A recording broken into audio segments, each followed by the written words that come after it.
Hi, everybody. Welcome back to Bible in a Year. My name is Natalie, and today we are on day 363. We just have a couple more days left. I am so happy that you're here today. We are going to be reading out of 2 Chronicles chapter 34, Malachi chapter 2, and then we're going to close out our day with John chapter 20, verses 19 through 31. So let's get started. 2 Chronicles chapter 34. One second. Please and thank you and sorry. All right, here we go. All right, so Josiah was 8 years old when he began to reign, and he reigned 31 years in Jerusalem. He did that which was right in Yahweh's eyes and walked in the ways of David his father. He didn't turn away to the right hand or to the left. For in the 8th year of his reign, while he was yet young, he began to seek after the God of David his father. And in the 12th year he began to purge Judah and Jerusalem from the high places, the Asherah poles, the engraved images, and the molten images. They broke down the altars of the Baals in his presence, and he cut down the incense altars that were on high above them. He broke the Asherah poles, the engraved images, and the molten images in pieces, made dust of them, and scattered it on the graves of those who had sacrificed to them. He burned the bones of the priests on their altars, and purged Judah and Jerusalem. He did this in the cities of Manasseh, Ephraim, and Simeon, even to Naphtali, around in their ruins. He broke down the altars, beat the Asherah poles and the engraved images into powder, and cut down all the incense altars throughout all the land of Israel, then returned to Jerusalem. Now in the 18th year of his reign, when he had purged the land and the house, he sent Shaphan the son of Azaliah, Messiah, the governor of the city, and Joah, the son of Joahaz, the recorder, to repair the house of Yahweh his God. They came to Hilkiah, the high priest, and delivered the money that was brought into God's house, which the Levites, the keepers of the threshold, had gathered from the hands of Manasseh, Ephraim, of all the remnant of Israel, of all Judah and Benjamin, and of the inhabitants of Jerusalem. They delivered it into the hands of the workmen who had the oversight of Yahweh's house, and the workmen who labored in Yahweh's house gave it to mend and repair the house. They gave it to the carpenters and to the builders to buy cut stone and timber for couplings, and to make beams for the houses which the kings of Judah had destroyed. The men did the work faithfully.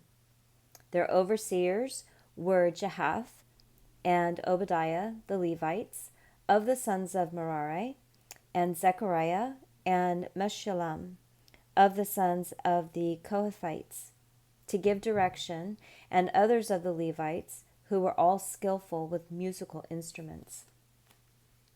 Also, they were over the bearers of burdens, and directed all who did the work in every kind of service. Of the Levites, there were scribes, officials, and gatekeepers. When they brought out the money that was brought into Yahweh's house, Hilkiah the priest found the book of Yahweh's law given by Moses. Hilkiah answered Shaphan the scribe, "I have found the book of the law in Yahweh's house." So Hilkiah delivered the book to Shaphan. Shaphan carried the book to the king, and moreover brought back word to the king, saying, "All that was committed to your servants they are doing. They have emptied out the money that was found in Yahweh's house, and have delivered it into the hand of the overseers and into the hand of the workmen." Shaphan the scribe told the king, saying, "Hilkiah the priest has delivered me a book." Shaphan read from it to the king.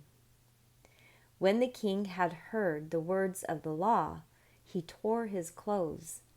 The king commanded Hilkiah, Ahikam, the son of Shaphan, Abdon, the son of Micah, Shaphan the scribe, and Asaiah,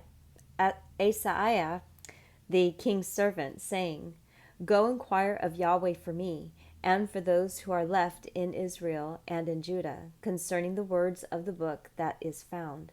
For great is Yahweh's wrath that is poured out on us, because our fathers have not kept Yahweh's word, to do according to all that is written in this book.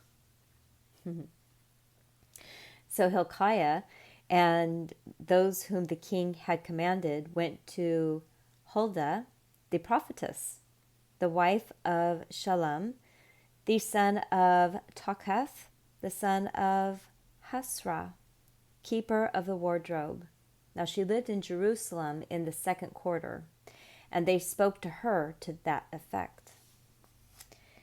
She said to them, Yahweh, the God of Israel says, Tell the man who sent you to me, Yahweh says, Behold, I will bring evil on this place and on its inhabitants, even all the curses that are written in the book, which they have read before the king of Judah.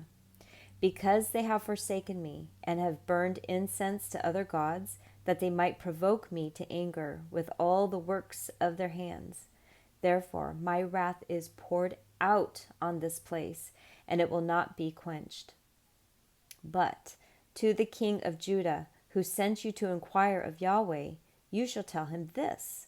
Yahweh, the God of Israel, says, About the words which you have heard, because your heart was tender, and you humbled yourself before God when you heard his words against this place and against its inhabitants, and have humbled yourself before me, and have torn your clothes and wept before me, I also have heard you. Behold, I will gather you to your fathers, and you will be gathered to your grave in peace. Your eyes won't see all the evil that I will bring on this place and on its inhabitants. They brought back this message to the king. Then the king sent and gathered together all the elders of Judah and Jerusalem. The king went up to Yahweh's house with all the men of Judah and the inhabitants of Jerusalem, the priests, the Levites, and all the people, both great and small, and he read in their hearing all the words of the book of the covenant that was found in Yahweh's house. The king stood in his place and made a covenant before Yahweh to walk after Yahweh and to keep his commandments, his testimonies, and his statutes with all his heart and with all his soul, and to perform the words of the covenant which were written in the book. He called all who were found in Jerusalem and Benjamin to stand. The inhabitants of Jerusalem did according to the covenant of God, the God of their fathers. Josiah took away all the abominations out of all the countries that belonged to the children of Israel, and made all who were found in Israel to serve, even to serve Yahweh their God. All his days they didn't depart from following Yahweh, the God of their fathers.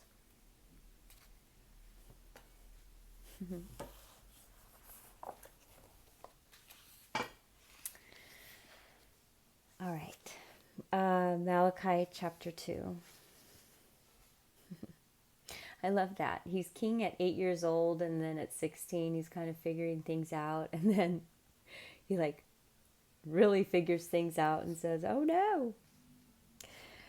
Okay. Now you priests, this commandment is for you.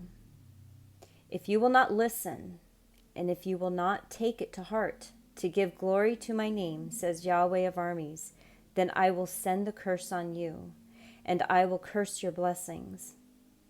Indeed, I have cursed them already, because you do not take it to heart. Behold, I will rebuke your offspring, and will spread dung on your faces, even the dung of your feasts, and you will be taken away with it. You will know that I have sent this commandment to you, that my covenant may be with Levi, says Yahweh of armies. My covenant was with him of life and peace, and I gave them to him that he might be reverent toward me. And he was reverent toward me, and stood in awe of my name. The law of truth was in his mouth, and unrighteousness was not found in his lips. He walked with me in peace and uprightness, and turned many away from iniquity. For the priest's lips should keep knowledge, and they should seek the law at his mouth, for he is the messenger of Yahweh of armies. But you have turned away from the path. You have caused many to stumble in the law. You have corrupted the covenant of Levi, says Yahweh of armies. Therefore, I have also made you contemptible and wicked before all people, according to the way you have not kept my ways, but have had respect for persons in the law. Don't we all have one Father? Hasn't one God created us? Why do we deal treacherously every man against his brother, profaning the covenant of our fathers? Judah has dealt treacherously, and an abomination is committed in Israel and in Jerusalem. For Judah has profaned the holiness of Yahweh, which he loves, and has married the daughter of a foreign god.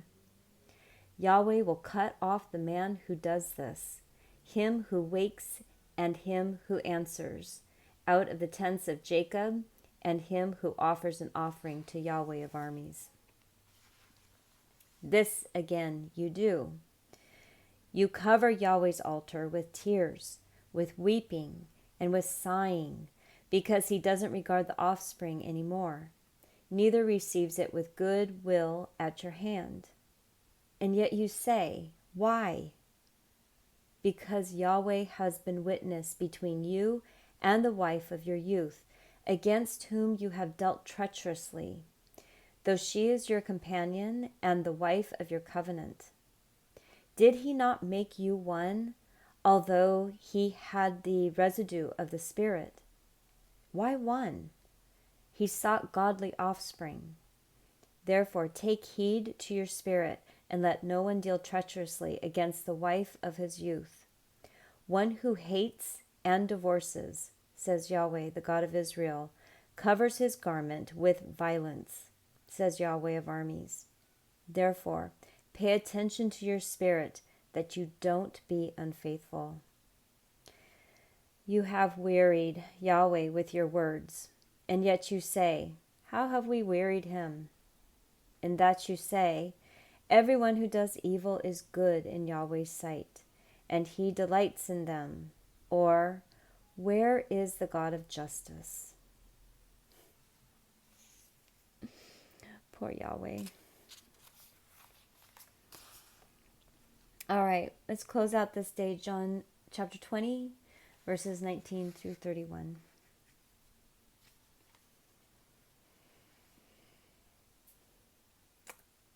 When therefore it was evening on that day, the first day of the week, and when the doors were locked where the disciples were assembled for fear of the Jews, Jesus came and stood in the middle and said to them, peace be with you.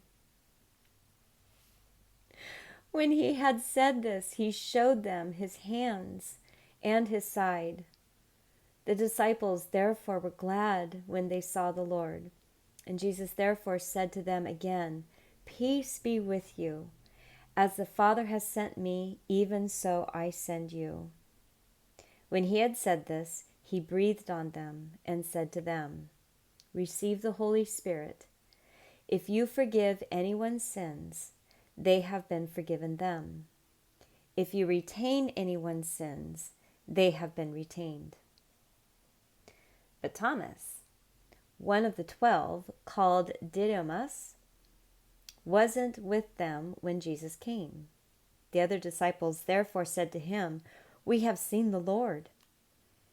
But he said to them, unless I see in his hands the print of the nails, and put my finger into the print of the nails, and put my hands into his side, I will not believe."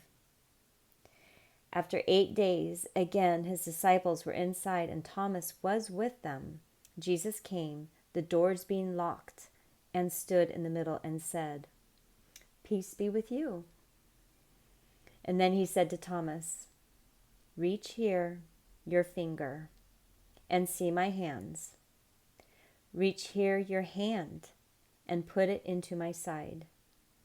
Don't be unbelieving, but believing." Thomas answered him, "My Lord and my God."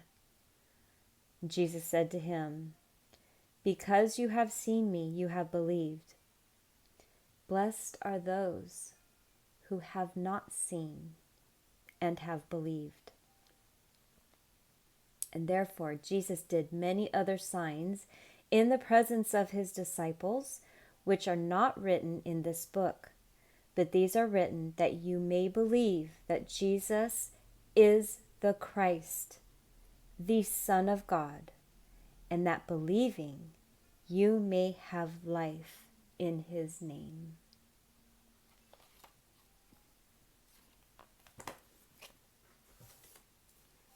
Do you believe? I do. Thank you for stopping by today. Come on back for tomorrow, which will be day 364. Have the most wonderful day today, and I will see you tomorrow. Bye.